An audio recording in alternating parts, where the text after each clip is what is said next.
Belgioioso Cheese is a family-owned and operated company specializing in artisan Italian cheesemaking. Using only natural ingredients and fresh local Wisconsin milk, master cheesemakers handcraft the full line of exceptional cheeses, guided by a commitment to quality and a respect for tradition. Ask your distributor about Belgioioso's award-winning fresh mozzarella, burrata, ricotta, mascarpone, American Grana, and Parmesan. At Belgioioso, every cheese is a specialty.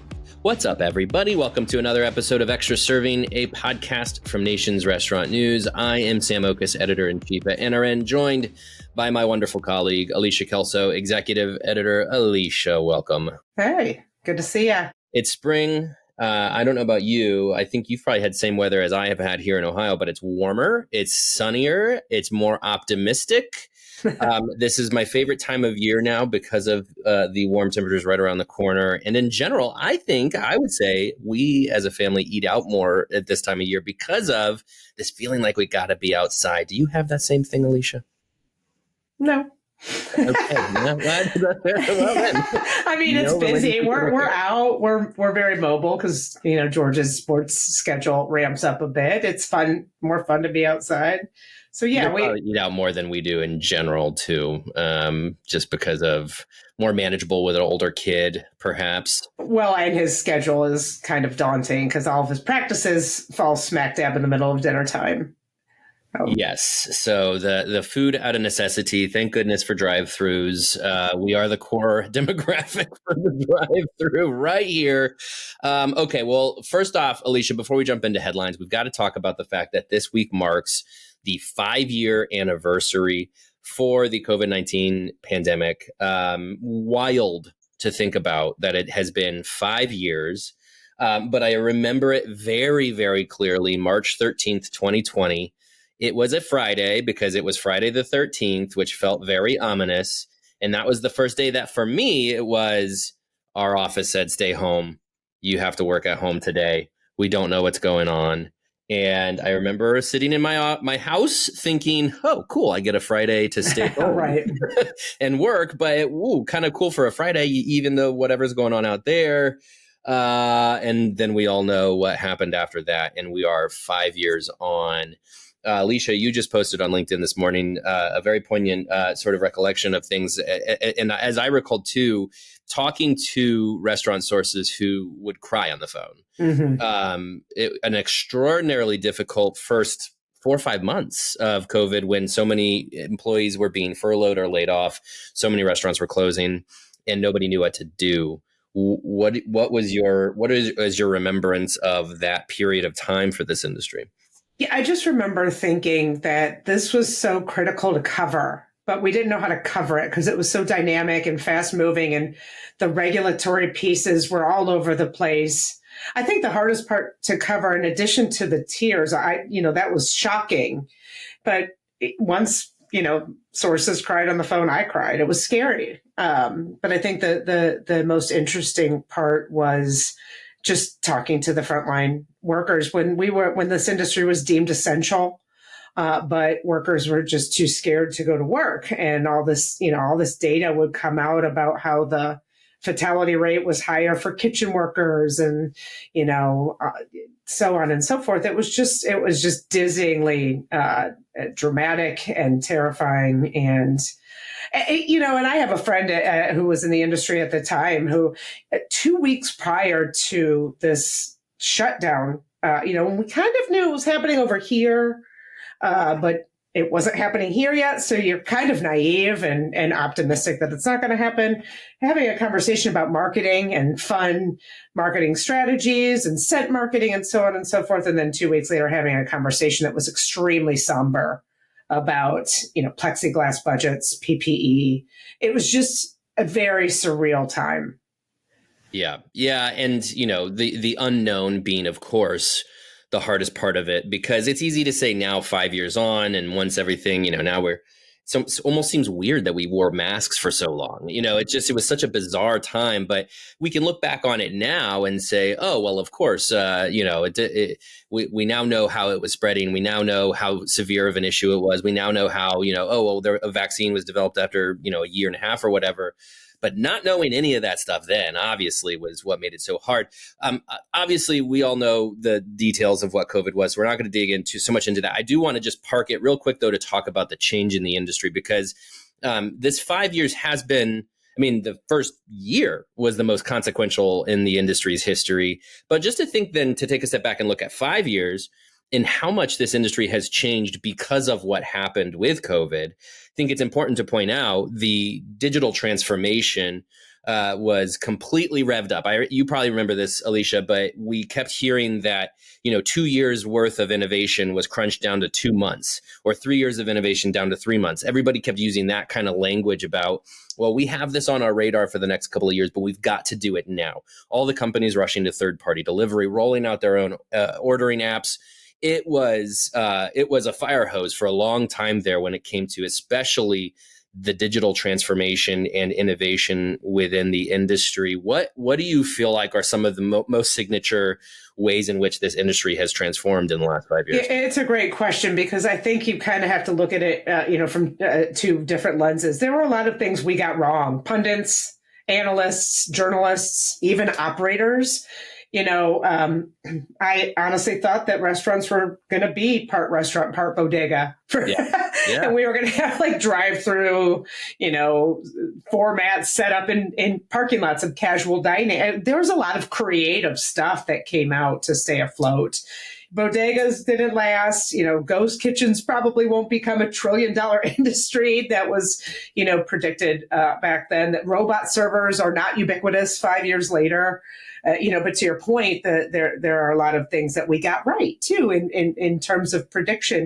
Delivery is here to stay. The consumer has become far more reliant on digital. It was going that way before COVID, but to your point, accelerated significantly. And I think one of the less sexy things that stuck around, but one of the most important in terms of unit economic promotion is just the efficiencies. We were mandated to become a more efficient industry, especially with the disentanglement of the supply chain and the labor shortage, that were products of the pandemic. We just had to become much smarter operators. And a lot of that has stuck around, and for the better. Yeah, I totally agree. It's so funny you mentioned that about the bodega piece of it, because you're right. We were making all these crazy, even like as a world, people were saying, no more handshakes, no more hugs. No more birthday cakes. Yes. What are you even talking about? And okay, now hindsight's 2020, but again, going back to sort of that unknown stuff. But yeah, I did think that probably my assumption was this industry was going to change more than it actually did, because I was like you. I'm like, suddenly full service restaurants are going to have drive-throughs. Yeah, we're good. The virtual brands are going to be everywhere. This industry, nobody's going to dine in anymore. And as with a lot of things, and we were just talking about this as a team, this notion of a pendulum swinging. Like, you can't ever assume that a pendulum just swings up and keeps swinging up. It does come back down. And I think that, the come back down on the pendulum is oh my gosh, I just want human interaction. I'm going to go into a restaurant again. And for the better of the industry, we normalized. We didn't go full on, casual dining chains have drive-throughs and everybody just eats outside the restaurant. We went back to getting into restaurants, and people want human interaction, want hospitality. And that is a good thing. But I do think we have generally found a balance of, the digital, which is here to stay. Off premises is here to stay. Brands are much smarter in figuring out how to facilitate that, balanced with, once in a while I do want to get out of my house and I want to go sit down in a restaurant and have and eat in the dining room. So a good balance. One last thing I'll say, the ability with which restaurants were able to quickly pivot, the muscle that they were able to build on being flexible, on learning on the go, I think was really a good lesson, if you could call it that, for the industry, because I want to point out right now, as we're dealing with the tariff situation, which it's about 11:30 as we record this. So there's probably a new tariff being proposed that will be revoked in the next hour. Just sort of seems how things are going right now. But the tariffs, as we talk to operators about what could they do, Scott Boatwright, CEO of Chipotle, was recently talking about how they're going to diversify their supply chain and look for new sources of avocados, for example, if a tariff on Mexico is made official. And when he said that, I'm thinking to myself, I'm taken back to 2020 and this idea of diversifying the supply chain because of all the borders shut down. Everybody had to get creative in their supply chain, in their logistics, and find new sources of, certain ingredients. And now here we are dealing with the tariff situation, and it's like the same thing. And without that, having gone through that lesson during COVID, like, it perhaps wouldn't have been such a normal thing for the companies to do, to say, well, let's just diversify our supply chain like we did 5 years ago. Mm-hmm. Yeah, no, agility became much stronger, again, out of necessity. And, I often have interviews with I talk to so many people, and I love the conversation because it always goes back to that. We became smarter operators because we had to. This industry has always had challenges. You and I started covering this industry, during the Great Recession. There's always challenges in this industry. It is tough. Nothing was like that, though. And, we have to accentuate the positive. And the positive is that we became smarter and more creative. And I would argue we've always been agile, but not quite like this. Totally. Okay, well, cheers to everybody out there for happy anniversary. I don't know. It's a very somber reflection for sure, but it's good for us to take a minute to look back on what has happened, how to far remember nothing's a given, to remember there's always kind of crazy curveballs ahead, and it is good to be agile, as you say, to have that muscle. And so here's to hoping that 2025 and beyond won't be as crazy as 2020. All right, let's jump into the headlines. This week, we had a couple doozies, two in particular that we're going to talk about. Let's start with McDonald's.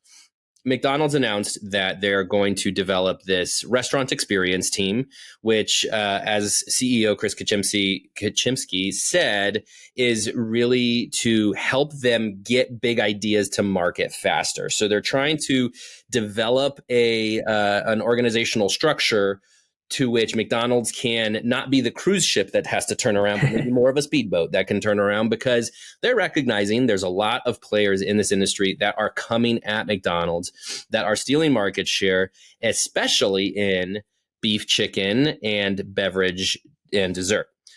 These are the specific categories that McDonald's has identified as they are going to have specific teams in place to innovate around those products. And they also have some teams for this restaurant experience team within operations to also similarly innovate in several departments. Alicia, why do you think this is necessary for McDonald's to be doing this? Well, because it's so big, and it's becoming much bigger. I mean, McDonald's has some significant growth aspirations ahead of it, both domestically and internationally. And when you're talking about a system that big, and to your point, Sam, as we've covered extensively at NRN, these specialists, as Kempczinski called it, they're growing like wildfire. You think of the Dutch Bros of the world, the Seven Brews of the world. And then, on the chicken side, think of, Raising Cane's, Wingstop. And then you've got, of course, the traditional players that are still growing. Church's has a $2 billion ambition by 2028,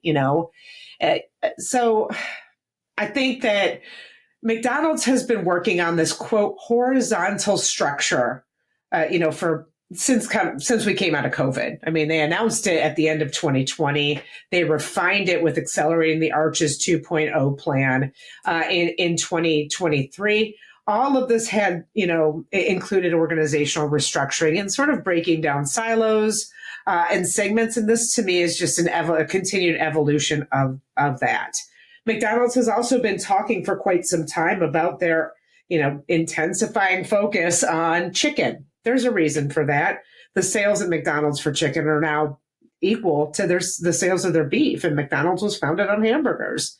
That just indicates where the market has been going, what consumers are demanding. Chicken has been, skyrocketing for the past 20, 30 years, and I don't see a slow in sight. It's extremely versatile, as we've seen. And then when you have, what interests me about this is that experience team is very holistic. So it includes everything from operations and supply chain to, delivery and its innovation lab and franchising. But when you break down the three teams specifically, they're going to be three teams that, like you said, focus on those three categories.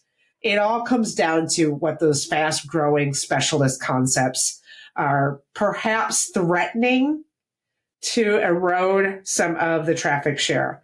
And we've talked about this before. We've written about this before. When I talked to the Taco Bell executives at last year's Live Más Live, they mentioned one of the reasons they're focusing more on sort of sweets, desserts, beverages is because it's special intent traffic. And when you've got like a 7 Brew popping up down the street next to a crumble cookie, you don't want to lose traffic, to someone who just wants a 3 p.m. pick-me-up. So you're going to create a cookie, that competes directly with crumble to keep them in-house. You're going to create some churro shakes or cold, ice brews to compete, to again, fortress and protect people and keep them within your brand. I think a point here that is really interesting and that I mentioned in a story that I wrote yesterday. We've seen shakeouts in these specialist categories before. Frozen yogurt comes to mind. Cupcakes comes to mind. There have been rumblings that maybe cookies are headed toward a shakeout because that category is getting awfully bloated. But I don't think McDonald's or Taco Bell or Wendy's, which also mentioned beverages and chicken, by the way, as their priority areas for 2025, they're speeding things up for a reason. They're not waiting for a shakeout. They don't want to even, entertain the possibility of losing market share until or if there's a shakeout. They want that traffic now. It is clear the consumer wants specialty beverages. It is clear consumers want cookies, so that's what they're going for. And they're speeding up the process to get there. Yeah, I'm glad you brought up Taco Bell, and I may be biased by recent events and headlines, notably last week, as we talked about, you going to New York for the Live Más Live event.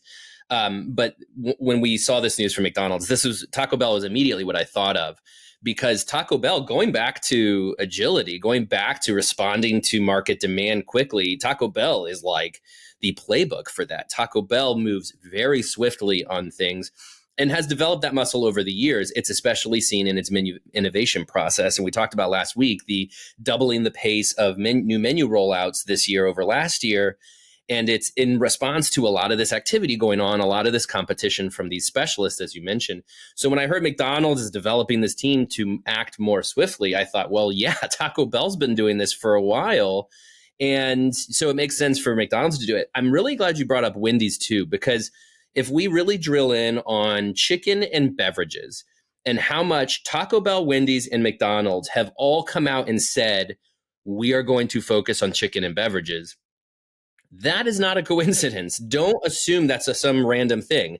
When when 3 of the top 5 biggest chains in America come out and say, we're paying attention to this, you should too, because they are all obviously way out ahead of what's going on in the consumer marketplace. They employ hundreds of data scientists each, I'm sure, to understand what's going on out there. And they've all really zeroed in on beverage and chicken in particular as where their lunch is getting eaten by some of these up-and-comers, and where they also show some particular strength. I mean, for myself, when I go to Wendy's and McDonald's in particular, I'm always chicken sandwich.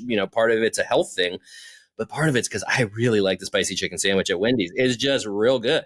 And so they already have some strength there, but they've said, I don't want Raising Cane's coming in and taking away our chicken occasion. I don't want, Dave's Hot Chicken coming in and stealing away from that spicy chicken sandwich opportunity. So it's extremely important to pay attention to this and recognize that the future of the restaurant industry is going to continue to be very influenced by demand for chicken, demand for beverage. I think to your point, Alicia, demand for that mid-afternoon or mid-morning pick-me-up, that beverage especially can satisfy.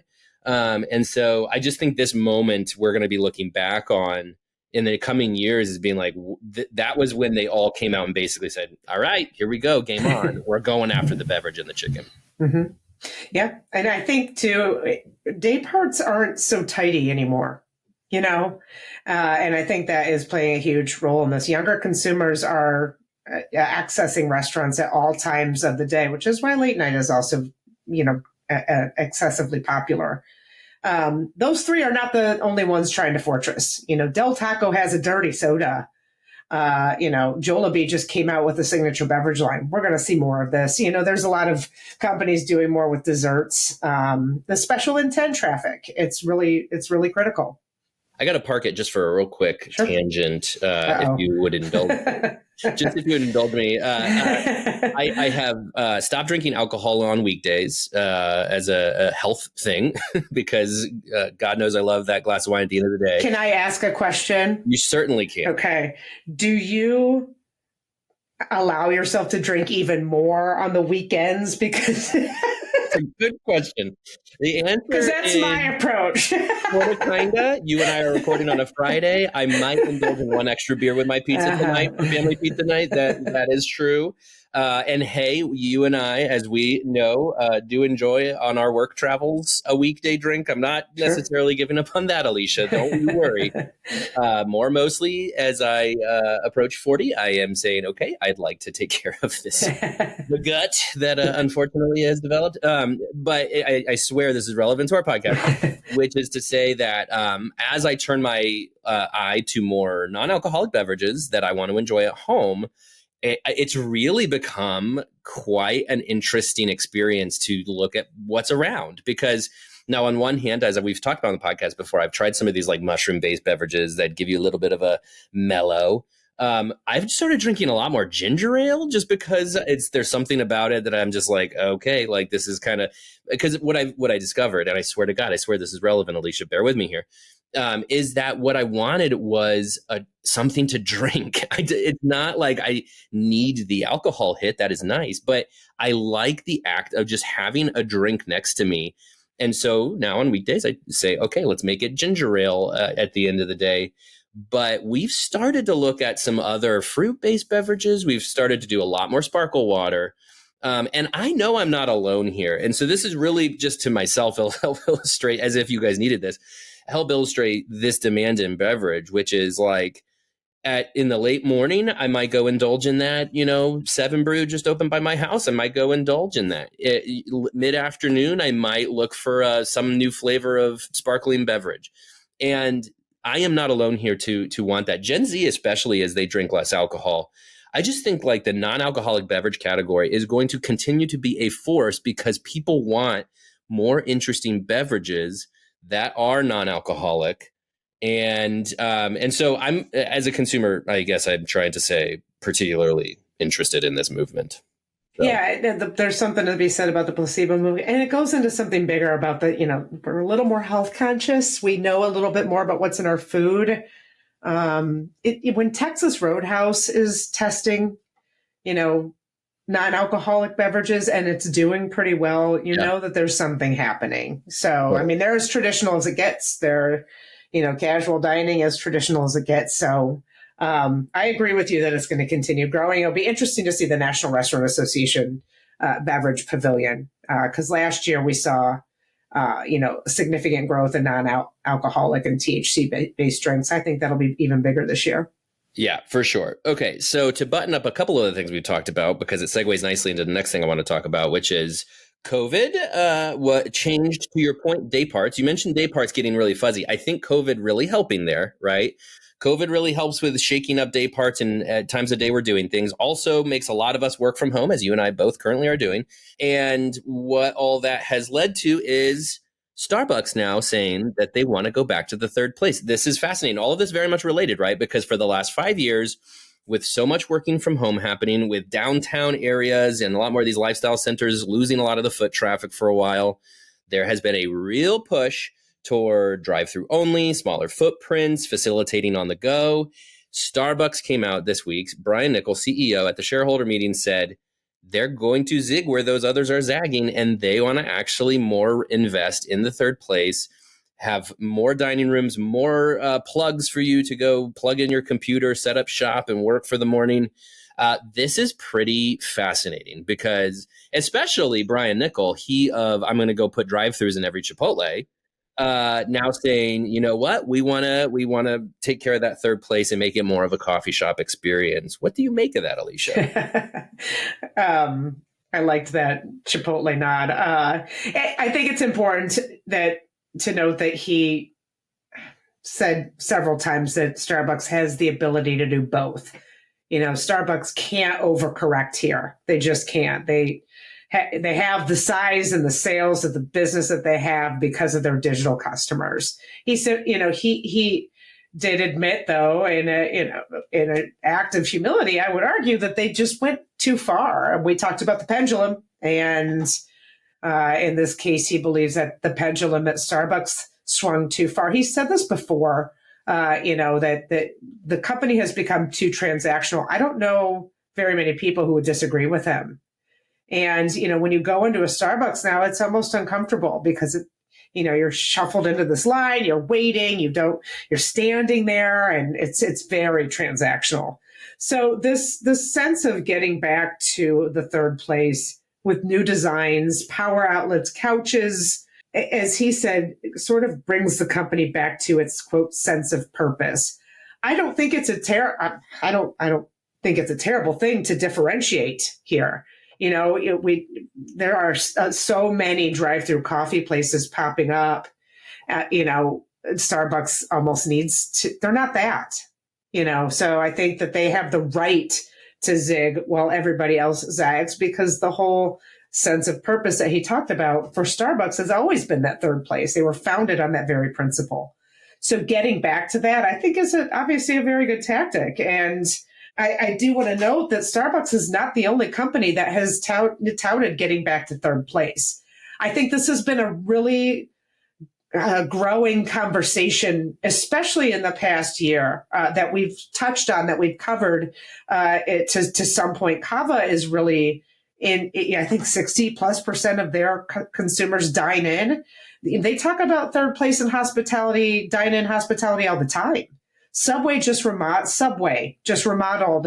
just launched a remodeling program to get people to stay and linger a little bit. Denny's wants to be a third place. They talk about the necessity and the unique position that the restaurant industry has in providing a place for community, or a place for third place, if you will, especially in response to the mental health, crisis that is growing in our country. So there's more of these conversations happening. And I think this is going to be a pretty big part of that. The challenge here is, again, finding the balance, because Starbucks, the company has moved forward in earnest because of that digital piece.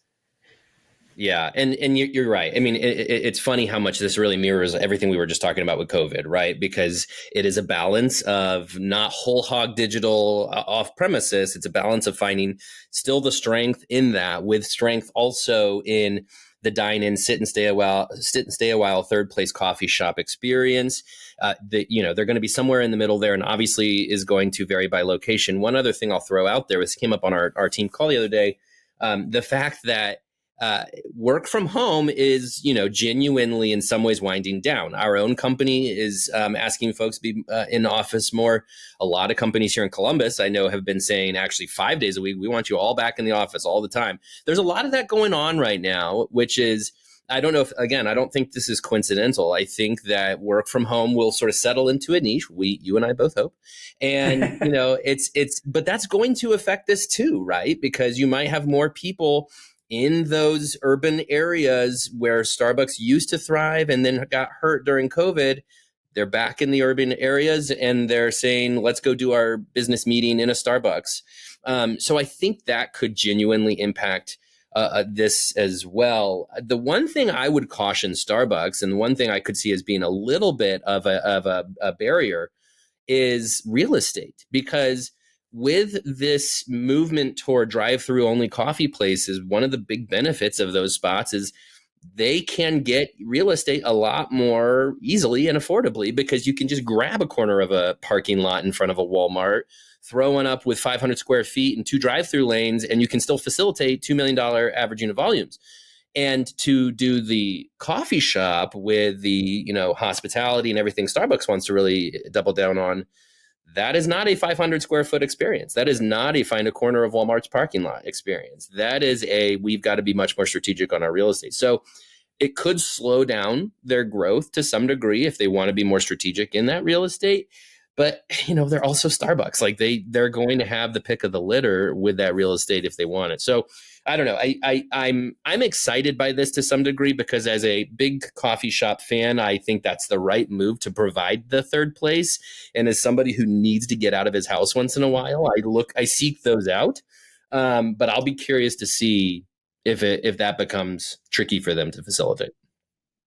Okay, it is time now to move into our extra serving portion of the episode. And to do so, we are going to bring on a colleague of ours to talk about new menu innovations. And if you don't know who it's going to be already, well, I don't know what to tell you. It's Bret Thorn, Senior Food and Beverage Editor for Nation's Restaurant News. Bret, welcome to Extra Serving. Hi there. Bret, we're going to talk about new menu items, but also new menus. We have two companies this week that announced whole new menus. And then, of course, we have the typical plethora of other new menu items that I want to get into with you. But let's start with those two companies that are launching new menus. And one of them is Noodles & Company. Bret, tell us about what's going on with Noodles' new menu. I mean, they've spent more than a year and a couple of CEOs developing this new menu item. It started under Dave Benighausen, who hired a restaurant menu consulting firm, The Culinary Edge, to kind of look at the menu. And then he left the company and was joined by Drew Madsen. Drew Madsen joined the company as CEO. There we go. And he really accelerated the development of the new menu. They spent a lot of time consulting with their customers, did a lot of intercepts, and learned that their mac and cheese should be creamier and that their flavors should be more. And so they redid their mac and cheese. They added more cheddar, changed the name from Wisconsin mac and cheese to creamy cheddar mac and cheese. Get out of here, Wisconsin. We don't need you. I mean, I guess they wanted to have more national appeal. I don't know. But I talked to Chief Concept Officer Scott Davis about all of this and the amount of work that went into it. And it was a company-wide thing. They not only did they introduce a new menu, which has, as I said, a bunch of new mac and cheeses and a bunch of reworked menu items, as well as Cobb salad and some broccoli. The entire system went through an overhaul. They improved the training, made sure that all the techniques and procedures were dialed in at all of the restaurants. And then they also have been in the process of rolling out digital menu boards, which are now at about 75% of their locations. And so now they're advertising on the menu boards, not only pointing to the new menu items, but also showing video sort of Chipotle style about how everybody in the back of the house is making the noodles from scratch. And they have like 9 different types of pasta that they cook with. And they, starting over the next couple of months, I think really kicking it off in May, they have doubled their marketing budget to really push awareness of these new items. So it's quite a big deal. A few months ago, we talked about Noodles, and something we talked about in particular was my belief is that Noodles lacks identity. I think Noodles, they have really kind of staked a claim in sort of global noodles, right? So they want this ability to do Italian and Asian, which is fine. But I think when you're a lot of things to everybody, you're nothing to anybody in some ways. And so I wonder, Bret, do you think in some ways they're trying to like find an identity with this new menu and maybe, to light a spark? Because we all know they need one. I mean, the menu innovations that they've already done, they rolled out 3 pasta items in October and are running a popular LTO with their steak stroganoff. That already has helped turn around their sales a little bit. I mean, same-store sales were up 0.8%, which, in the last quarter, which is better than down, and their higher same-store sales are growing faster in the first quarter of this year. But yeah, they're definitely seeking an identity to own Noodles, which kind of makes sense since they're Noodles & Company. I also talked to Scott Davis about their Asian noodle heritage. They had an Indonesian noodle like 20 years ago. Nobody was talking about Indonesian menu items back then. But he said they're also working on that, and we're going to see more Asian noodles in LTOs going forward. But there'll be more bolder flavors, more authentic. Often they're going back to the original